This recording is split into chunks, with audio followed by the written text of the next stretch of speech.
Hi, good afternoon, everybody. This is Dr. Erica L. Coleman, and it is, wow, what, the 6th? No, the 7th. It's the 7th of March. It's Tuesday, March 7th. This year is going so fast. It's so crazy. But anyway, let's just jump right into this. I'm going to talk about two things. First of all, there's an African proverb that says, know who you are before someone has to tell you, or before somebody tries to tell you, because most of the time they're going to get it wrong. First of all, I want to address the issue of why I refer to myself as Dr. Erica L. Coleman, and that is because I am Dr. Erica L. Coleman. I don't understand these people who think that the only time that you can use the term doctor in front of your name is if you are a medical doctor. Saying that you are a medical doctor indicates that there's more than one type of doctor. That's number one. Number two, what you need to understand historically is that medical doctors were not referred to as medical doctors, but as physicians, not as doctors.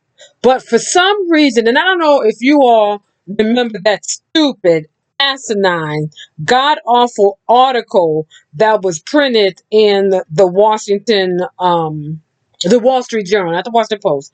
It was printed in the Wall Street Journal. This was not too long before Joe Biden was sworn in as our 46th president. And some idiot wrote an article addressing Dr. Jill Biden, Joe Biden's wife. It was basically telling her to drop the word, the title doctor from her name. But Dr. Biden earned that title, just like I earned my title. Now, what I found interesting was that during the Obama years, people were referring to her as Dr. Jill Biden. And I thought it was interesting because when it comes to black women, particularly, people do not like to refer to you as doctor, even though you have a PhD, Doctor of Philosophy. And we are the ones in the academy who were referred to as doctors first.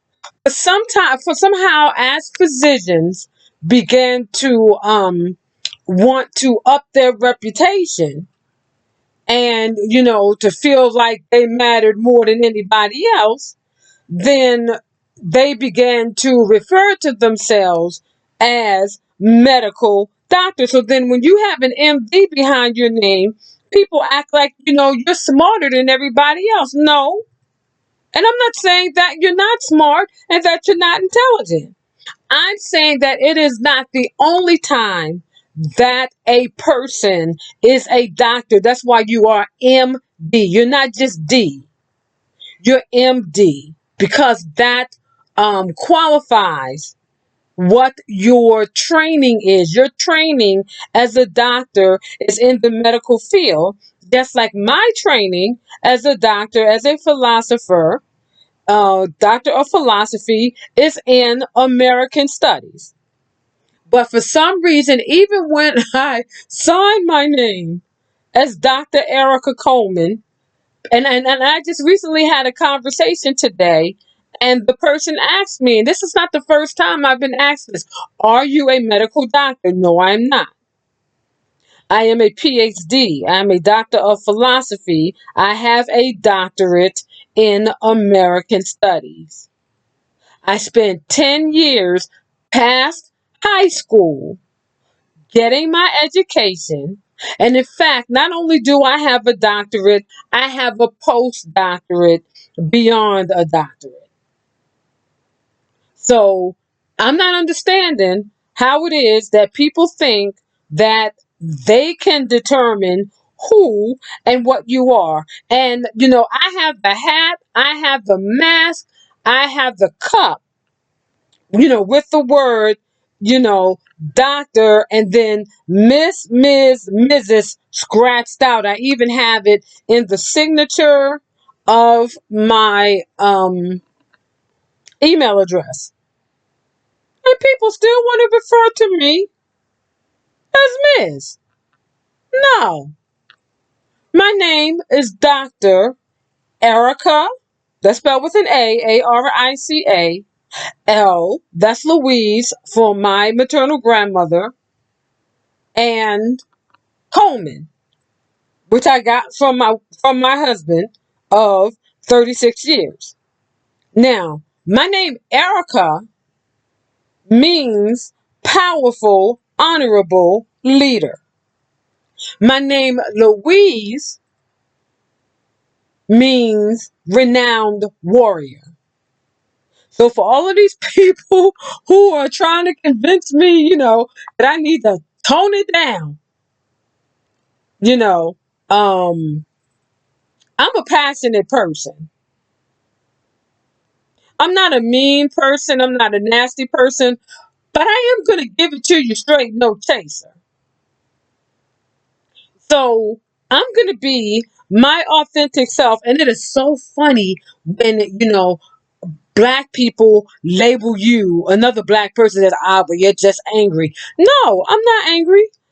I'm just being me. I like to get things done. If you want to just sit around and talk and talk and talk and talk, I ain't got time for that. Because I get really frustrated if we're just sitting around talking and we're not accomplishing anything. Okay, that's issue number one. Issue number two is that, I once again want to encourage people to not let people tell you who you are.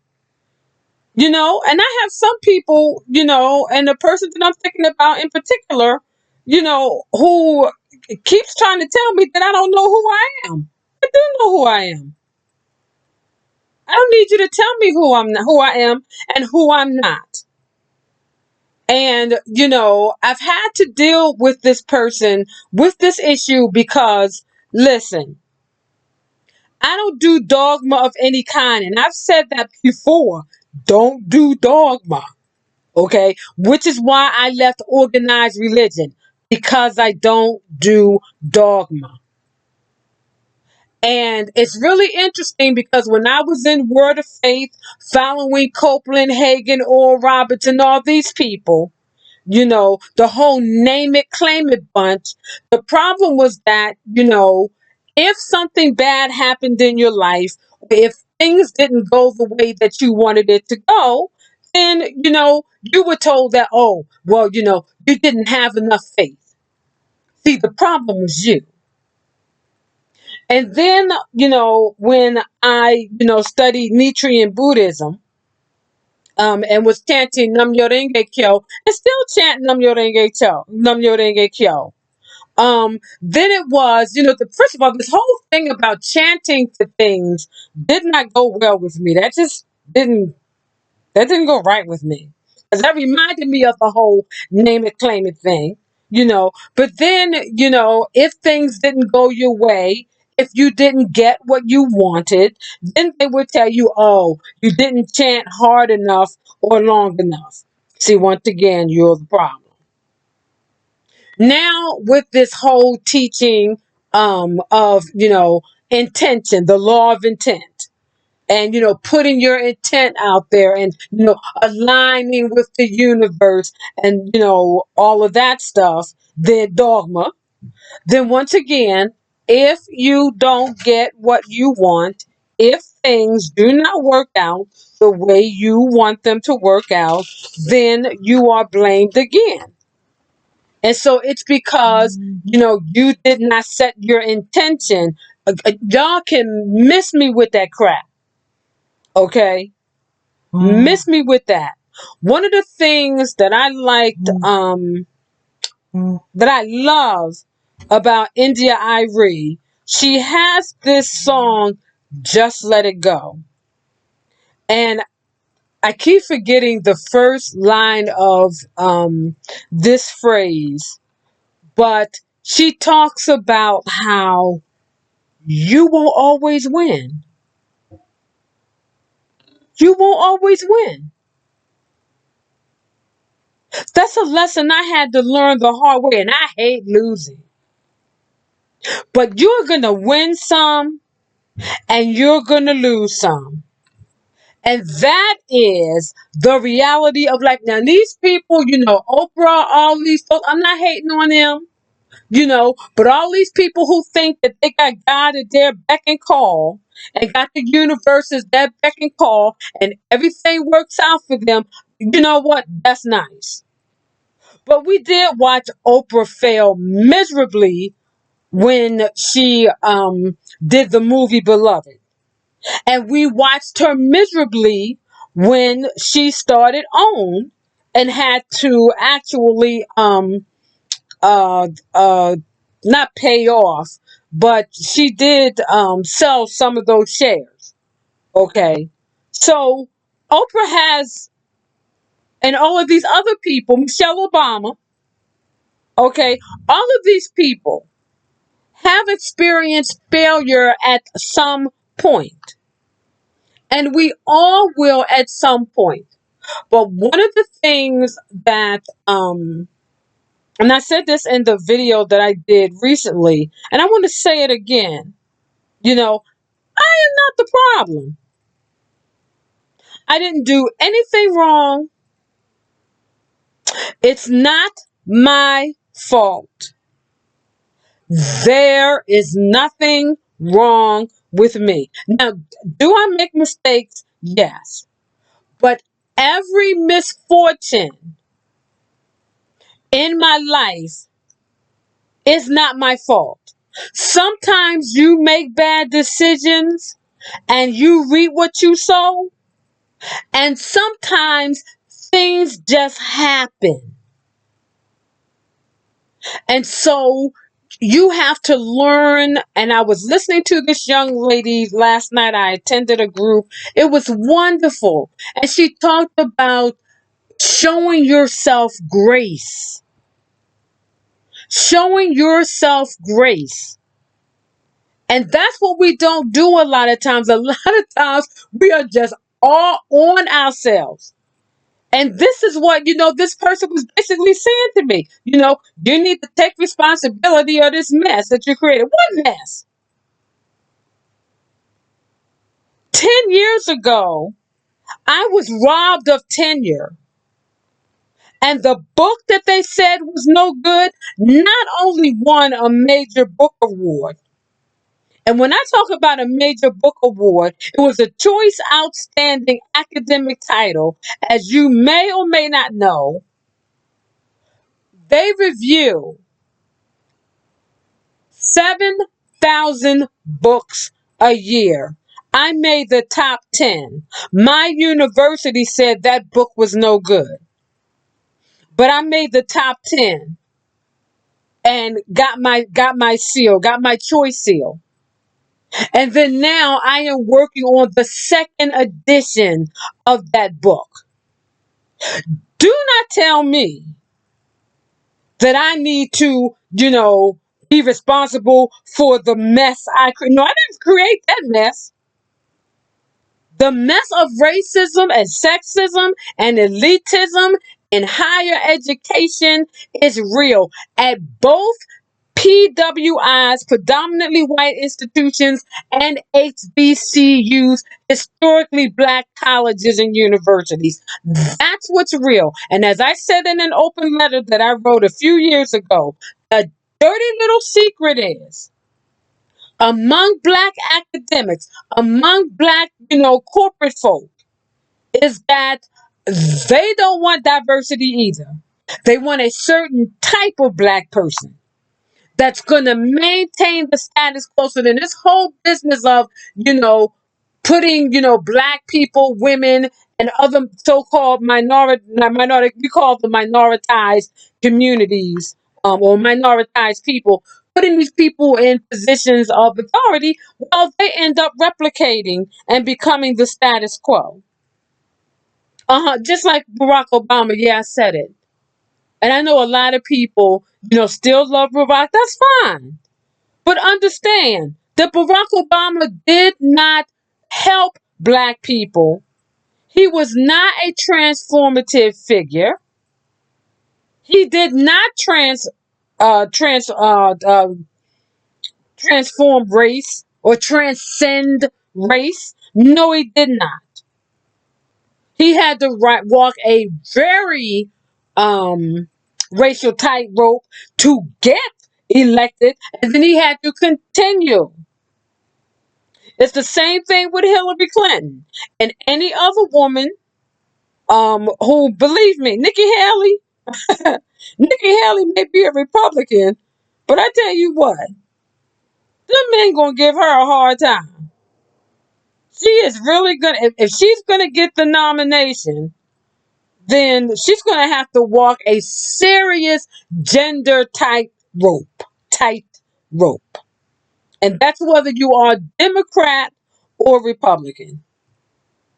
That's just the bottom line. So anyway, that's really all I came on here to say. Um, know who you are before someone has to tell you. And understand, folks, I want to make it clear, because like I said, I'm a very passionate person. So, I don't mean to come on like I'm preachy, or like I'm angry or anything like that. Although, as I tell people, if I'm angry, angry only makes me angry. Angry doesn't make me wrong. Okay. But, I just wanted to come on and, just to encourage you to be who you are and stop letting people tell you who you are and who you are not. I want to end with a quote by that great philosopher, Lionel Richie, who stated in his song, Easy Like Sunday Morning, he says, why in the world would anyone want to put chains on me? I've paid my dues to make it. Everybody wants me to be what they want me to be. I'm not happy when I try and fake it. I'm not happy when I try to fake it, folk. And I'm not going to fake it. I'm going to be who I am. And I'm going to try to be as kind and as graceful as I can. But if you are one of these people who insist on me being somebody else other than who I am, either you're going to get the firm pushback or I'm just not going to deal with you. It's just that simple. Here's Dr. Erica L. Coleman, Dr. Erica Louise Coleman, signing off. I will talk to you all soon. And I also want to thank the people, be real quick, because there are people who have been subscribing to this channel. I wasn't doing this for that. I'm not looking for the likes. I'm not looking for the comments. I'm not looking for the subscribers. But I thank you anyway. And, I hope that you will keep listening. And just thank you so, so much for your support. Have a blessed and wonderful day.